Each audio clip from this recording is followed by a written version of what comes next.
Yura Hwisun, the Korean mafia boss's wife, thought she was throwing Zariah Okafor, the Black Maid, out into the street, but she didn't realize Zariah was the one who decided if she had a roof over her head tonight. The air in the grand foyer of the Mokjin estate was thick with the scent of expensive lilies and the cold, metallic tang of unsaid threats. Zariah Okafor stood perfectly still, her hands clasped loosely in front of her modest uniform.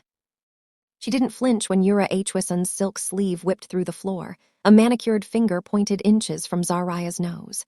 "You forget who you are," Yura hissed, her voice a sharp contrast to the serene marble surrounding them. "You are a ghost in this house, a tool, and yet you look at me as if I am the guest." Behind them, Yoonjae Mokjin, the Korean mafia boss, leaned against the mahogany doorframe, his dark suit blending into the shadows. His gaze wasn't on his wife's rage, but on Zariah's eyes. They weren't filled with the tears Yura demanded. They were deep, calm pools of ancient certainty. Yoonjae felt a strange, tightening pull in his chest, a mix of admiration and a dangerous curiosity. He was a man used to people trembling at his name, yet this maid who scrubbed his floors seemed to possess a sovereignty he couldn't buy. "Get out!" Yura screamed, throwing a stack of bills at Zariah's feet. "You're fired! Leave this house and never look back." Zariah looked down at the money, then slowly up at the high, vaulted ceiling she knew better than anyone. A small, knowing smile tugged at the corner of her lips, a smile that sent a chill of realization down Yoonjae's spine. Welcome to Soul Syndicate Stories, where danger, forbidden love, and high-stakes obsession collide. If you're new here, hit subscribe, ring the notification bell, and give this video a thumbs up. Watch till the end to unravel the power dynamics and the secret of influence. Are you ready to step inside the world where loyalty can be deadly and love is forbidden? Let's begin. The silence in the Mokjin foyer was a predator's breath, heavy, cold, and poised to strike. Yoonjae Mokjin, a man whose name was whispered in fear across the city's underground, sat at the head of a mahogany table that felt more like an altar. He was studying a list of shipments, his brow furrowed in a way that signaled a coming storm. To his men, he was an enigma, to his rivals, a nightmare. But to Zariah Okafor, he was a man walking blindly into a trap. Zariah moved through the room with the practiced invisibility of a servant, a tray of jasmine tea balanced on one hand. Her uniform was crisp, her headscarf immaculate, but her mind was miles ahead of the men in the room. This was her mafia boss story to tell, even if they didn't know it yet. As she leaned over to place the porcelain cup beside Yoonjae's hand, her eyes flickered to the folder he was reviewing. It wasn't the numbers that caught her attention, it was the seal on the bottom of the page, a faint, crimson stamp of a rising sun. "Don't drink that, Mr. Mokjin," she whispered, her voice barely a thread of silk in the oppressive quiet. Yoonjae's hand froze inches from the steam. He didn't look up, but the air around him sharpened. "Excuse me." "The tea is fine," Zariah said, her eyes fixed on the document, not his face. "But the contract you're about to sign." "The lease syndicate doesn't use that seal anymore. Not unless they've already liquidated the assets they're promising you." Beside Yoonjae, his lead enforcer, a man whose hand was already reaching for the holster under his jacket, barked a laugh. "The maid is giving business advice now. Get out of here before I—" "Quiet," Yoonjae commanded. The single word dropped like a stone in a well. He finally turned his head, his dark, piercing eyes locking onto Zariah. In that moment, the forbidden love that simmered beneath the surface of their daily interactions flared into a dangerous obsession. He looked at her, really looked at her, and saw not a maid, but a strategist. He felt the heat of her proximity, the scent of vanilla and old paper that always seemed to follow her, and the undeniable aura of authority she tried so hard to mask. How would a girl who scrubs my floors know the internal liquidation marks of the lease syndicate? Yoonjae asked, his voice low, vibrating with a mix of suspicion and a strange, burgeoning respect. "I read," Zariah replied simply, her gaze never wavering. "And I listen. This mansion has very thin walls, and your associates have very loud voices." It was a lie, or at least a half-truth. She knew because her grandfather had designed that very seal 50 years ago when the estate was first built. She knew because this high-stakes romance was being played out on her chessboard, not his. Yoonjae leaned back, his gaze tracing the defiant line of her jaw. The power imbalance in the room shifted. His wife, Yura, would have screamed at the insolence, but Yoonjae was a predator who respected the bite of another creature. He reached out, his fingers brushing against Zariah's wrist as he moved to pick up the document. The contact was electric, a jolt of forbidden attraction that made Zariah's breath hitch. It was a touch that spoke of secret affairs and risks neither was ready to take. "If you're wrong," Yoonjae murmured, his face inches from hers, "I lose 10 million. If I'm right," Zariah countered, her voice dropping to a daringly intimate level. "You owe me more than just a monthly salary. You owe me the truth about why you're really in this house." Before he could respond, the heavy front doors swung open. Yura Hwisun marched in, her heels clicking like gunfire against the marble. She stopped dead, her eyes darting from her husband's hand on the maid's wrist to the defiant look on Zariah's face. "What is this?" Yura hissed, her face contorting with a jealousy that bordered on madness. "Why is she still in this room? Why are you touching her?" Yoonjae didn't pull his hand away immediately. He let the silence stretch until it was agonizing. Finally, he released Zariah, but his eyes never left hers. "She was just saving my life, Yura," he said, his voice cold and distant. "Something you've never managed to do." Yura's scream of rage was cut short as Zariah turned to leave, her expression a mask of perfect, infuriating calm. But as she reached the hallway, Zariah felt the weight of Yoonjae's stare burning into her back. The thread had been pulled. The invisible bond was now a tether, and as the mafia romance deepened into something far more volatile, Zariah realized that saving him had just made her his most dangerous target. She reached into her pocket, her fingers brushing the cold iron key to the master wing, a key she wasn't supposed to have. He's starting to wonder, she thought, her heart racing. But he's wondering about the wrong secret. The Mokjin estate pulsed with the synthetic heartbeat of high society techno and the clinking of crystal. Yura Hwisun had spared no expense, turning the grand ballroom into a sea of crimson. She moved through the crowd in a bespoke silk gown that cost more than a mid-sized sedan, her laughter sharp and hollow, like breaking glass. To the underworld elite, she was the pinnacle of elegance. To Zariah, she was a frantic child playing dress-up in a house that didn't belong to her. Zariah moved through the shadows of the periphery, a silver tray of hors d'oeuvres in her hand. Her gaze was low, respectful, but her mind was calculating the sheer waste. Thousands of dollars in imported roses were already wilting under the heat of the stage lights. It was a performance of value. But as Zariah looked at the cracks in Yura's forced smile, she knew the cost was far higher. This wasn't a party. It was a desperate attempt to reclaim a territory Yura felt slipping away. "More champagne, girl, and don't spill a drop on the silk. It's more valuable than your life," Yura hissed as Zariah passed. Yura didn't look at her, but her hand tightened on the stem of her glass until her knuckles turned white. The humiliation of the previous day's tea service still burned beneath her skin. Zariah bowed her head, her voice a cool shadow. "Of course, Mrs. Mokjin." As she turned to retreat to the kitchen, a hand clamped firmly around her upper arm. The grip was large, warm, and sent a jolt of electricity straight to her core. She didn't need to look up to know who it was. The scent of sandalwood and expensive tobacco announced him before he spoke. "Walk with me," Yoonjae Mokjin commanded. He didn't wait for an answer. He led her away from the lights, toward the darkened sanctuary of the library. Inside, the heavy oak doors shut out the music, leaving them in a silence so thick it felt tangible.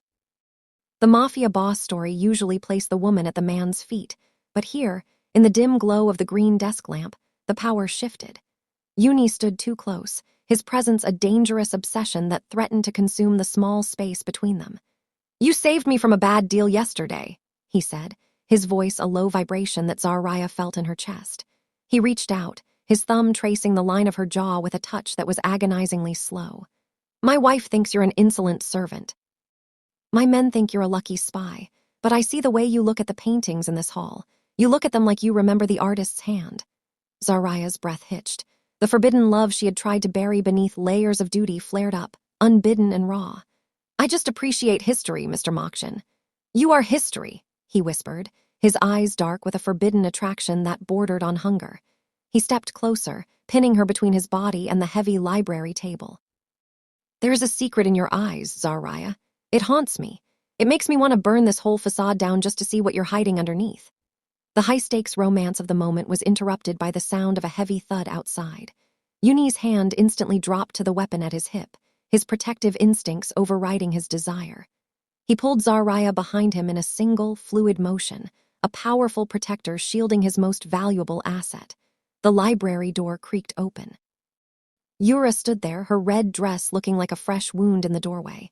Her eyes were bloodshot, her makeup smudged from a night of heavy drinking and mounting paranoia.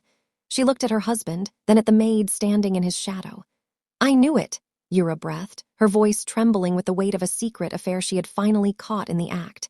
"I knew you were touching her. I knew she was why you haven't looked at me in months." "Yura, go back to your guests." "You're drunk," Yoonjae said, his voice dangerously calm. "I'm the wife," Yura screamed, stepping into the room.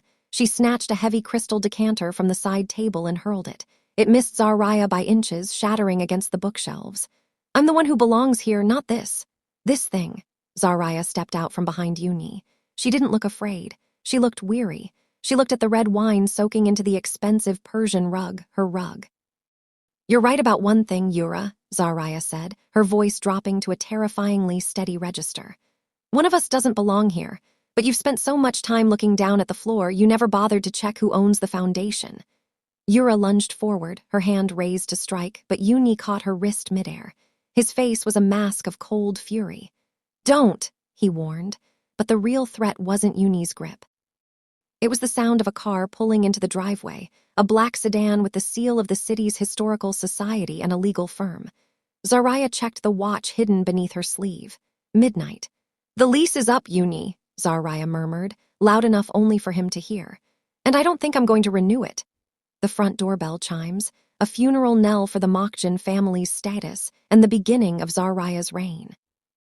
The echoes of Yura's drunken hysteria still vibrated through the floorboards, but as Zariah ascended the narrow, hidden staircase toward the mansion's highest point, the noise of the party died into a suffocating silence.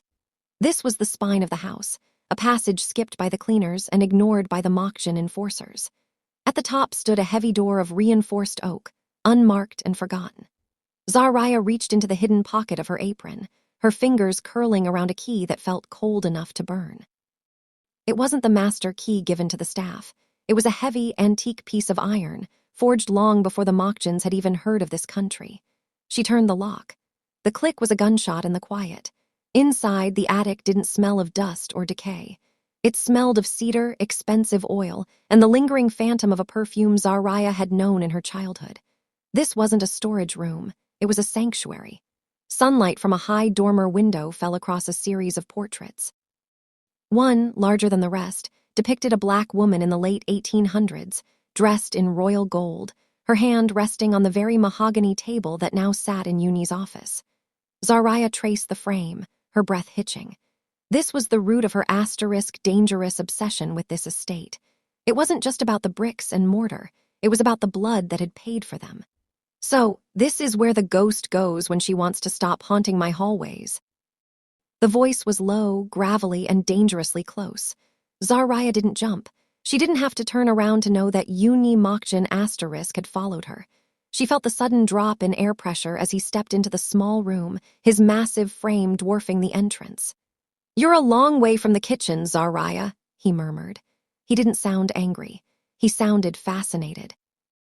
His eyes scanning the room, the ledgers, the heirlooms, the deed sitting atop a velvet cushion. He walked toward her, his footsteps heavy and deliberate. He stopped just inches away, his shadow swallowing her whole. "This room isn't on the blueprints," Yoonjae said, his gaze dropping to the portrait, then back to Zariah. The realization was visible in his eyes, the way his pupils dilated as he connected the features of the woman in the painting to the woman standing before him. This was a mafia boss story where the hunter had just realized he was standing in someone else's trap. "My family built this place, Mr. Mokjin," Zariah said, her voice a calm contrast to the storm in her chest. "The Mokjins are simply the latest in a long line of tenants who forgot to check who they were paying."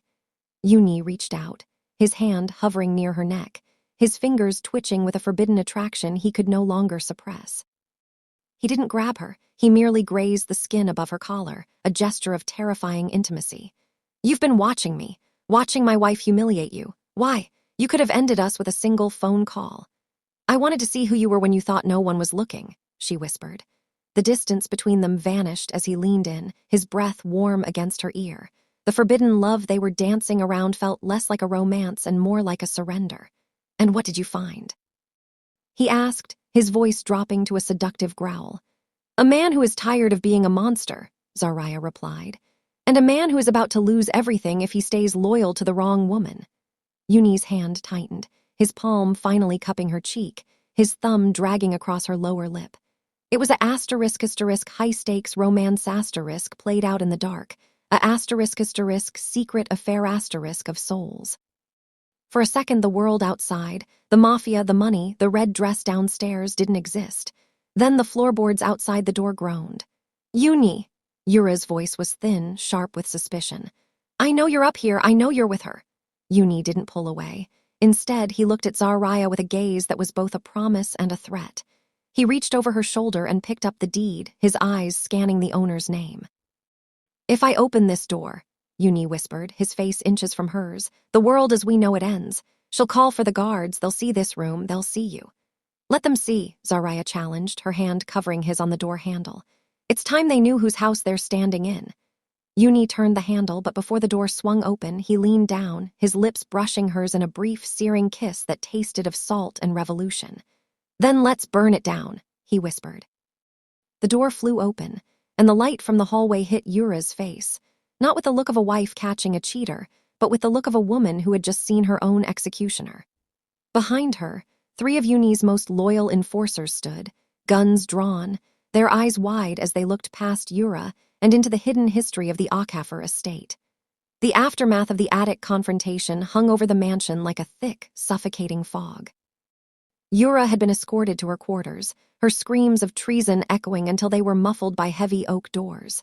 But for Yoonjae Mokjin ***, the world hadn't just changed. It had inverted. Later that night, the mansion was eerily still. The party guests had long since vanished, leaving behind only the scent of spilled champagne and the cold reality of a shifting empire. Yoonjae walked the halls with a silent, predatory grace, his mind churning with the image of the woman in the gold dress from the attic. He found himself drawn to the library, the one place where the air still tasted of Zariah's quiet defiance. He stopped in the doorway. The lights were dimmed, save for a single lamp casting a pool of amber light over the central table. Zariah was there. She had stripped off her apron, standing in her simple black dress, her posture relaxed in a way he had never seen. She wasn't dusting. She wasn't serving. She was reading. Spread out before her was a massive, leather-bound volume, International Maritime Law and Property Jurisprudence ***. Her finger traced the lines of text with a rhythmic intensity, her lips moving silently as she synthesized information that would make a seasoned attorney's head spin. Yoonjae watched her, his heart hammering against his ribs. This was the true forbidden love, not just the heat of their bodies, but the dangerous collision of 2 minds that were never meant to meet. His dangerous obsession wasn't just with her beauty or her mystery, it was with her brilliance. Section 4.2, Zariah said without looking up, her voice cutting through the silence like a blade. The clause regarding adverse possession doesn't apply to ancestral land grants protected by the 1924 treaty. Your lawyers are looking at the wrong century, Yoonjae. Yoonjae stepped into the light, his shadow falling across the pages. You've been correcting my legal strategy while you were bringing me my morning coffee. Zariah finally looked up. There was no fear in her eyes, only a sharp, intellectual hunger that mirrored his own. Your strategy was a mess of intimidation and bribes. You were trying to muscle your way into a port that is legally protected by my family's trust. I wasn't just watching you, I was watching you fail. Yoonjae leaned over the table, his hands bracing against the wood, bringing his face inches from hers. The mafia romance usually dictated that he should be insulted by her superiority. Instead, he felt a surge of adrenaline. She wasn't just his landlord, she was his intellectual peer, perhaps his superior. Why tell me now? He whispered, his gaze dropping to her mouth.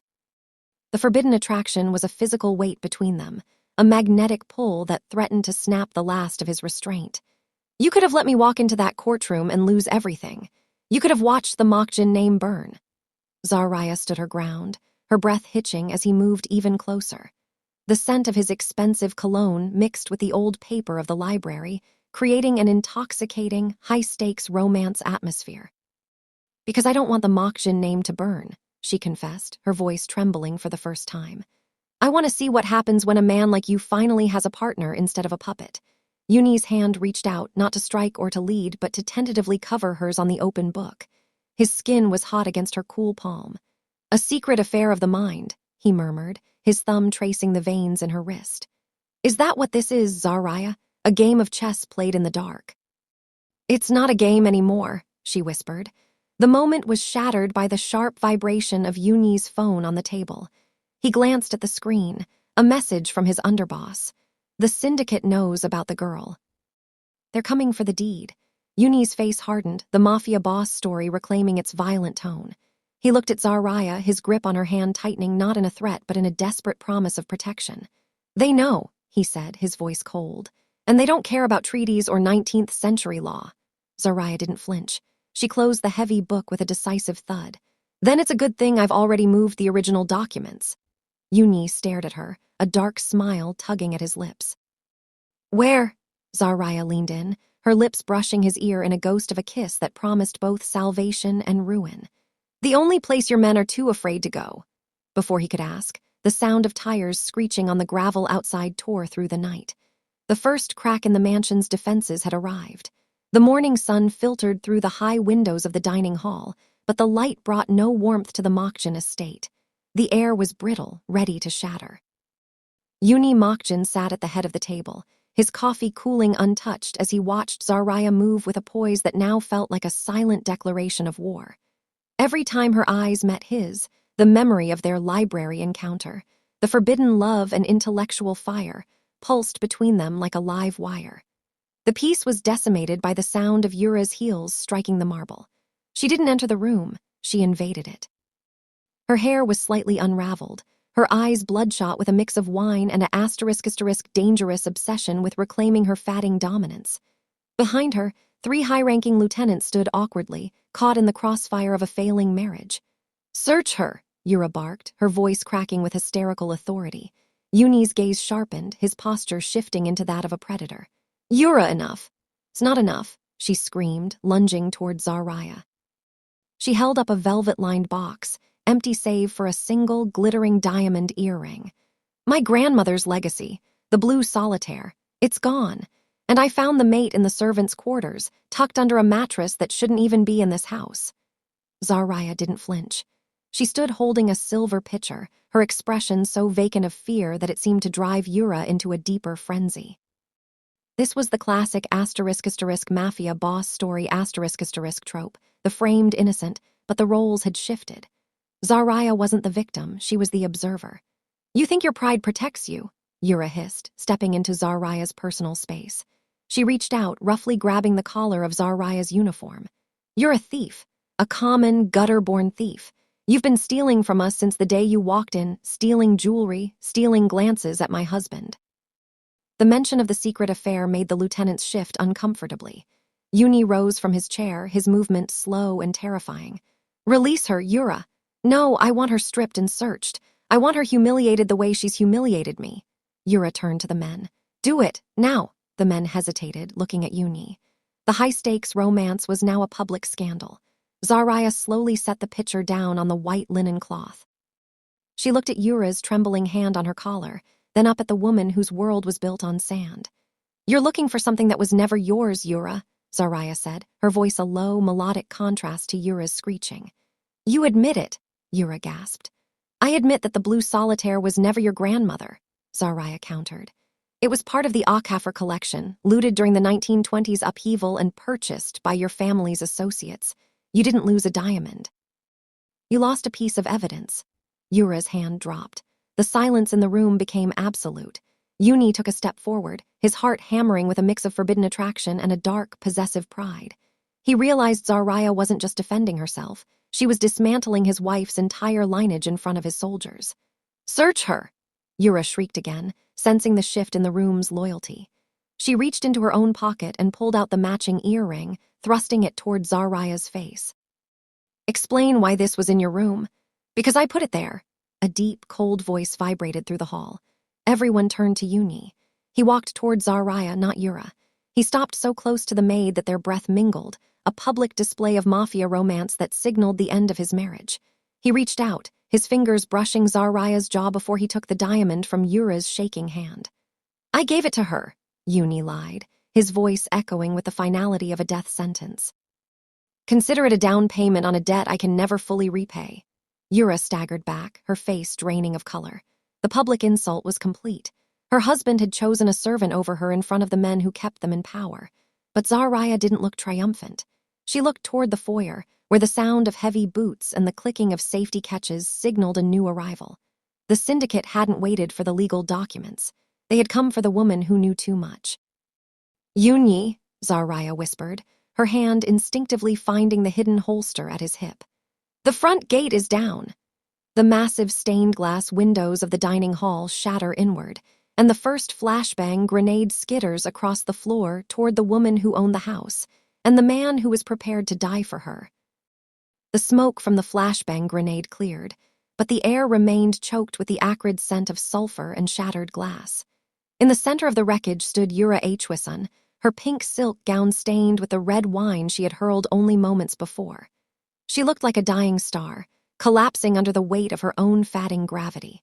The syndicate's breach had been quelled by Yoonjae's men, but the internal war was only beginning. "You chose her," Yura whispered, her voice a jagged blade that cut through the ringing in the room. She looked at Yoonjae Mokjin, who stood with his arm shielding Zariah, his body a literal barricade between his wife's venom and the maid's quiet composure. "In front of everyone, you made me a ghost in my own home for a girl who smells like lemon oil and floor wax." "The house is a tomb, Yura," Yoonjae said, his voice dropping to a register of terrifying finality. He didn't move his arm from Zariah's shoulder. The forbidden love that had been a whisper in the library was now a roar in the dining hall. His dangerous obsession wasn't just with Zariah's mind anymore.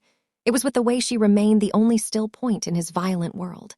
Yura's face contorted, her features blurring into a mask of pure, unadulterated rage. She looked at Zariah, who stood with her chin tilted upward, her eyes steady despite the chaos. Zariah's silence was the ultimate provocation. It was the pride that Yura had spent months trying to break. "You think you've won?" Yura screamed, the sound echoing off the cracked marble walls. She lunged forward, her hand clawing at the air as if she could physically tear the mafia romance out of the atmosphere. "You are nothing. You are a servant, a footnote. I am the one with the name. I am the one with the power." Yoonjae stepped forward, his hand resting on the hilt of his weapon, but Zariah placed a soft, firm hand on his chest.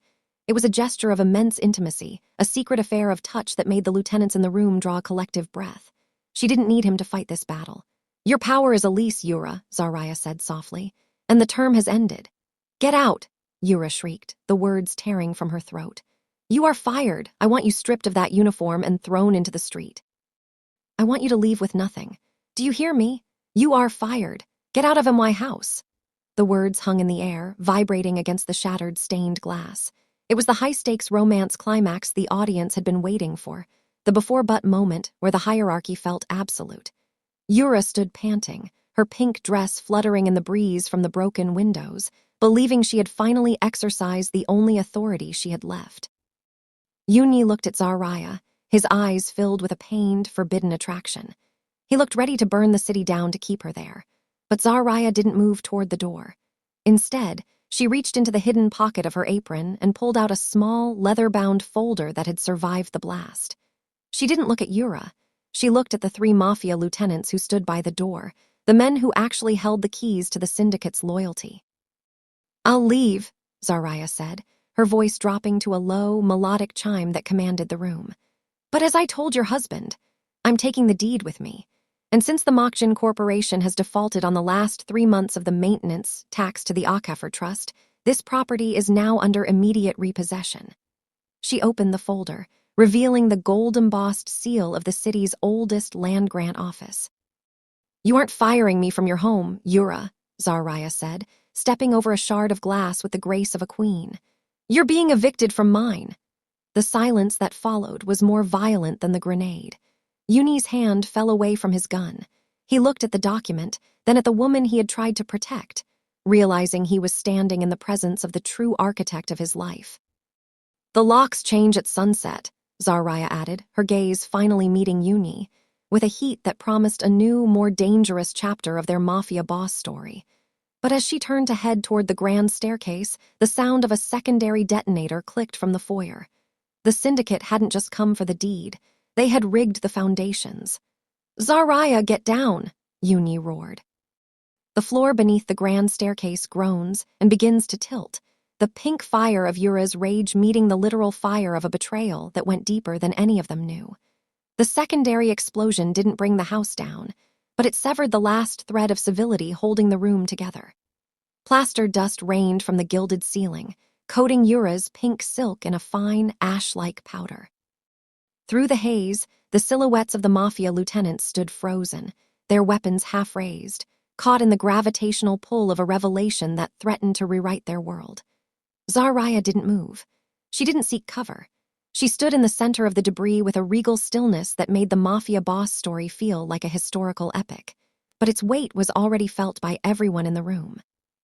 "You're delusional," Yura hissed, her voice trembling as she wiped soot from her cheek. "The Mokjins bought this land 30 years ago. We own every brick, every blade of grass, and every soul that works here. You're just a maid with a stolen folder and a dangerous obsession with a life you'll never have." Yoonjae Mokjin stepped through the dust, his dark suit torn, his eyes fixed on Zariah. He didn't look at his wife. He didn't look at his men. The forbidden love that had sparked in the attic was now a wildfire, fueled by the realization that he was standing in the presence of his equal. He walked toward Zariah until the heat radiating between them was palpable. "Show them," Yoonjae commanded, his voice a low, dangerous rumble.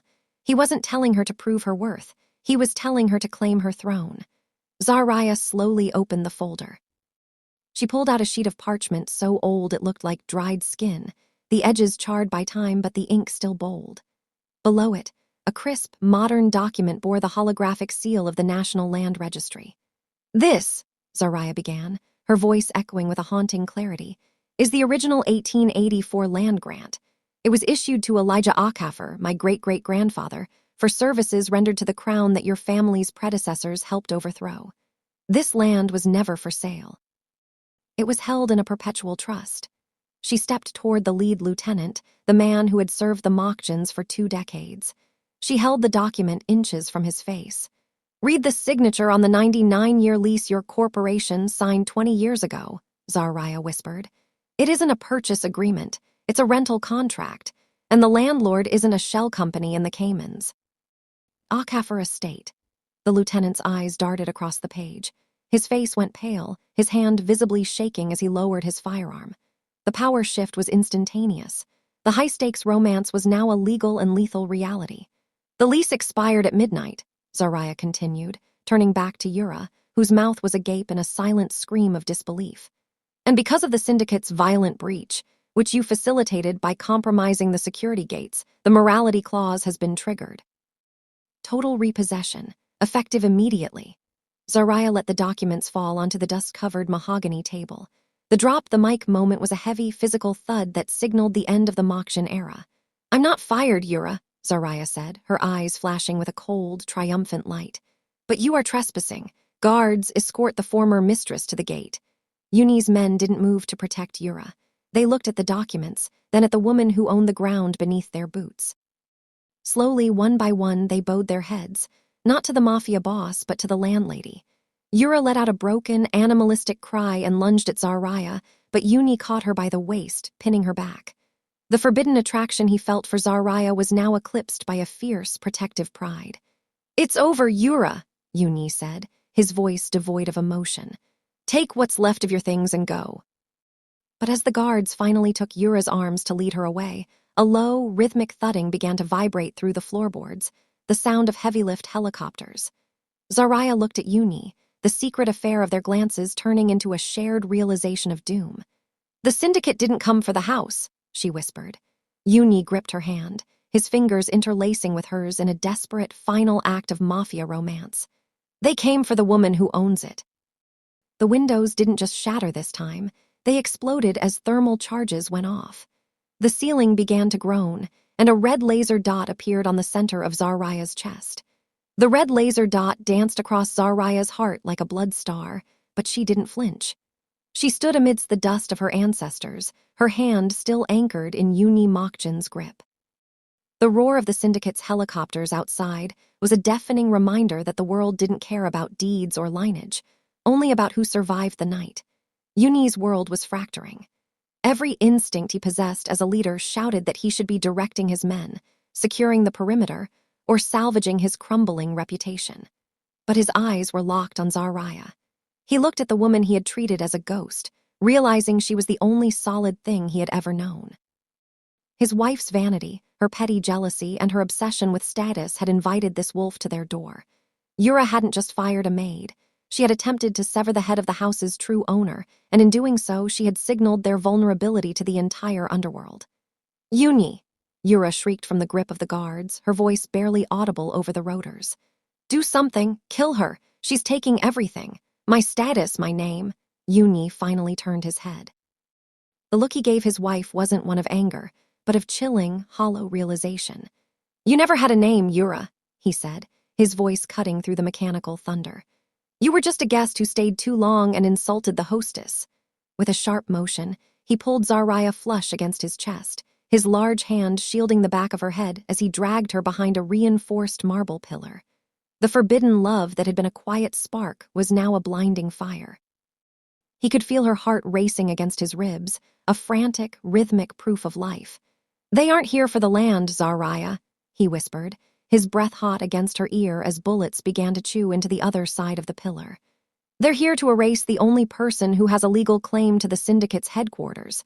If you die, the trust dissolves, and they seize it all." This was the ultimate high-stakes romance. He wasn't just protecting a woman, he was protecting a legacy that made his own look like a footnote. "I have the codes," Zariah breathed, her fingers digging into the fabric of his tactical vest. "The mansion. It isn't just a house, Yoonjae. My grandfather didn't trust the world. There's a lockdown sequence in the attic. If I can reach it, the iron shutter's close. Nothing gets in, not even a missile." Yoonjae looked at the staircase, which was currently a kill zone of glass and lead. He looked back at Zariah, his dangerous obsession manifesting as a fierce, possessive need to see her win. "I'll give you 30 seconds. If I move, they'll focus their fire on me. You run, you don't look back." "Yoonjae, you'll be out in the open," she protested, her eyes wide with a sudden, sharp fear that had nothing to do with her own safety. "It's a mafia boss story, Zariah," he said with a grim, beautiful smirk. "The king is supposed to fall so the queen can keep the castle." He leaned down, his mouth crashing against hers in a desperate, bruising kiss that tasted of copper and salt. It was a seal of a secret affair that had finally stepped into the light. He broke away, his eyes burning. "Go, now!" Yoonjae stepped out from behind the pillar, his dual pistols roaring as he unleashed a hail of suppressive fire toward the shattered windows. The red dots instantly vanished from Zariah and swarmed over his chest and shoulders. Zariah bolted. She moved like a shadow, fueled by a centuries-old rage and a brand-new devotion. She scrambled up the debris of the grand staircase, her lungs burning, her mind chanting the codes her father had made her memorize when she was 6 years old. She reached the attic door just as a heavy thud echoed from below, the sound of a man hitting the floor. "Yoonjae!" she screamed, spinning around. Down in the foyer, Yoonjae was on one knee, his suit jacket shredded, blood blooming like dark roses across his white shirt. He was still firing, his jaw set in a mask of defiance, but he was slowing down. Yura had managed to break free in the chaos and stood near the entrance, pointing a discarded weapon not at the invaders, but at Zariah. "If I can't have this life," Yura screamed over the rotors, "no one can." Zariah's hand hovered over the ancient keypad hidden behind the portrait of the woman in gold. She had a choice: trigger the lockdown and trap herself in safety while Yoonjae bled out in the crossfire, or stay and face the woman who wanted her dead. Zariah's finger descends toward the final key, and Yura pulls the trigger. The shot from Yura's weapon was swallowed by a much larger sound, the heavy mechanical thud of the mansion's iron shutters slamming shut. Zariah had punched the final code a millisecond before the bullet whined past her ear, sparking off the attic's stone frame. The house didn't just close, it sealed. The roar of the syndicate's helicopters was instantly muffled to a distant, frustrated hum. Zariah didn't wait to see Yura's reaction. She descended the stairs through the emergency lighting, her maid's uniform torn and stained with the dust of a century. When she reached the foyer, the scene was a tableau of fallen power. Yura sat huddled on the floor, her pink dress a crumpled rag, staring in terror at the ironclad windows. The enforcers stood in the shadows, their guns lowered, waiting for a command that was no longer Yura's to give. And in the center of the room, Yoonjae Mokjin leaned against the base of the marble pillar, his hand pressed firmly against a crimson bloom on his shoulder.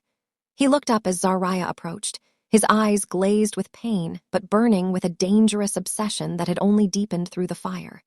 Zariah didn't go to the servants' quarters. She didn't look for a first aid kit. She walked straight to the head of the long mahogany dining table, the seat where Yoonjae usually sat to dictate the life and death of his enemies. She pulled the heavy chair back, the screech of wood on marble sounding like a herald's trumpet. She sat down. The silence that followed was absolute. It was the ultimate mafia romance inversion, the proud maid now seated at the head of the table, while the mafia king bled at her. "Yoonjae," she said, her voice resonant and cool. "Sit." With a pained grunt, Yoonjae pushed himself up. He ignored his wife's whimpering and walked toward the table, his movements slow and deliberate. He didn't go to his usual chair. He took the seat to Zariah's right, the position of a consort, a protector, a partner. The high-stakes romance of their shared gaze was a contract signed in blood and steel. "The syndicate is still outside," Yoonjae rasped, his voice thick with the strain of his injuries. "They'll wait for the sun to come up, and then they'll bring heavier equipment. This house is a fortress, Zariah, but even fortresses fall." Zariah leaned forward, her hands interlaced on the table. "This house survived the 1920s, the occupation, and 3 civil wars. It didn't survive because of the iron shutters, Yoonjae. It survived because of what's underneath." She looked at the lead lieutenant, who was watching her with a mixture of fear and awe. The Mokjins thought they were paying for a home. But the Okafor Trust was actually funding a network. Every dollar of that rent went into the tunnels that connect this estate to the harbor. Tunnels your wife never bothered to ask about. Yura looked up, her eyes wide. "Tunnels, I checked the floor plans." "You checked the ones I let you see," Zariah countered, her gaze shifting back to Yoonjae. "The forbidden love you feel for this place, Yoonjae, it's because you sense the power here. You just didn't realize that power belonged to me." Yoonjae reached out, his bloody hand covering hers on the table. The contact was a jolt of forbidden attraction, a silent admission that their secret affair was no longer a secret. He was a man who had lost his empire, only to find himself at the right hand of a queen. "What's the play, Zariah?" he whispered. "We use the tunnels to flank them," she said, her eyes turning to the lieutenants. "The syndicate thinks we're trapped. They don't know that the landlady has a back door to the city's heart." The lieutenants stepped forward, bowing their heads in unison. The mafia boss story had a new protagonist. But as the men turned to prep the evacuation, the mansion's internal intercom crackled to life. It wasn't a voice from outside. It was a recording, ancient and distorted, playing from the attic Zariah had just sealed. "The blood pays the debt, but the soul keeps the key. If a stranger sits at the head, the house becomes a grave." The floorboards beneath Zariah's chair began to vibrate, not with an explosion, but with a deep, rhythmic thrumming that sounded like a giant heart beginning to beat. The temperature in the room plummeted. Zariah looked at Yoonjae, her face pale. "The lockdown didn't just close the doors, Yoonjae. It activated the final security measure." "Which is?" he asked, his hand tightening on hers. "A self-destruct sequence that only stops if the master of the house recognizes the guest." Zariah looked at the empty seat at the other end of the table. A shadow was forming there, a silhouette of the woman in the gold dress from the portrait. The house was demanding a sacrifice to stay standing. The air in the grand hall grew impossibly cold, the kind of chill that didn't just touch the skin, but frosted the very lungs. The rhythmic thrumming from the foundations intensified, a mechanical heartbeat that felt like the mansion itself was waking up to judge the living. Yoonjae Mokjin struggled to stand, his hand gripping the edge of the mahogany table for support. His blood, dark and thick, dripped onto the floor, and where it hit the marble, the vibration seemed to pulse harder. He looked at the shimmering silhouette at the far end of the table, the master of the house, a spectral guardian of the Okafor legacy. "Zariah," he rasped, his voice cracking under the pressure of the atmosphere. "What does it want?" Zariah didn't move. She sat in the high-backed chair, her spine straight, her eyes locked on the shadow. The forbidden love she felt for this man was now a heavy anchor. She realized that the house didn't recognize Yoonjae. To the mansion's ancient protocols, he was just another intruder, another stranger sitting at the table of a queen. "It wants a blood oath," Zariah whispered, her voice carrying an eerie resonance. "The Okafor line was built on protection. If a Mokjin wants to stay, he has to prove he isn't a tenant anymore. He has to become part of the foundation." Yura, seeing her chance to escape the madness, scrambled toward the ironclad doors. "Let me out, I don't care about the house, take him, take her." But as she reached for the handle, a blue arc of static electricity threw her back. The house had decided. No one leaves until the debt is settled. Yoonjae looked at Zariah, a faint, bloody smile touching his lips. He understood. This was the true end of the mafia boss story. He wasn't going to save her with a gun. He was going to save her with his soul. He dragged himself toward the head of the table, leaving a trail of red across the pristine wood. "I'm not a guest, Zariah," he murmured, leaning over her, his presence a dangerous obsession even at the brink of death. He took the ceremonial silver dagger that had been used to open the evening's mail, an antique blade Zariah had polished 1,000 times. He didn't hesitate. He sliced his palm and pressed it firmly against the mahogany, right over the ancestral crest of the Okafor family. "I, Yoonjae Mokjin, swear my life to this house and the woman who owns it," he declared, his voice booming through the hall. "I am not a tenant, I am the shield." The thrumming stopped instantly. The temperature began to rise. The golden silhouette at the end of the table bowed its head, once before dissolving into a shower of warm, glowing sparks. The iron shutters groaned and slowly retracted, revealing the first light of dawn breaking over the horizon. The syndicate's helicopters, seeing the shutters open and the Mokjin enforcers taking up sniper positions on the roof, realized the window of opportunity had closed. They retreated into the gray morning mist. In the foyer, the power shift was total. Yura was led away in silence, stripped of her name and her jewelry, destined to live in the obscurity she feared most. The lieutenants stood in a line, their heads bowed as Zariah walked among them. She was no longer wearing the apron. She wore a silk wrap she had taken from the master's suite, her radiance matching the rising sun. Yoonjae sat in the chair to her right, his wound bandaged, his eyes never leaving hers. The forbidden attraction had evolved into something permanent, a high-stakes romance that would rule the city's underworld. "What now, landlady?" Yoonjae asked, a touch of his old wit returning. Zariah looked out over her estate. "Now we clean up the mess," she said. "And then we remind this city who actually owns the ground they walk on. Character is the only true currency." This story reminds viewers that wealth can be rented, and titles can be bought, but the quiet strength of one's heritage and self-respect is a kingdom that can never be taken away. Ownership is not about who pays the most, it's about who cares the most. The story concludes that while Yura had the money and Yoonjae had the muscle, only Zariah had the heart and the history. True power comes from knowing exactly where you stand and never letting anyone tell you that you don't belong in the room you built. Dear viewers, in life people will try to fire you from your own purpose. They will treat you like a servant in your own story. Hold on to your deed, your truth, and your heritage. When the time is right, you won't just ask for a seat at the table. You will take the one at the head. In all you do, treat every person as if they are the owner of the room you are standing in. You never know whose grace you are currently living under. Thank you for stepping into the dark world of Soul Syndicate stories, where the forbidden love burns hot and every secret has a price.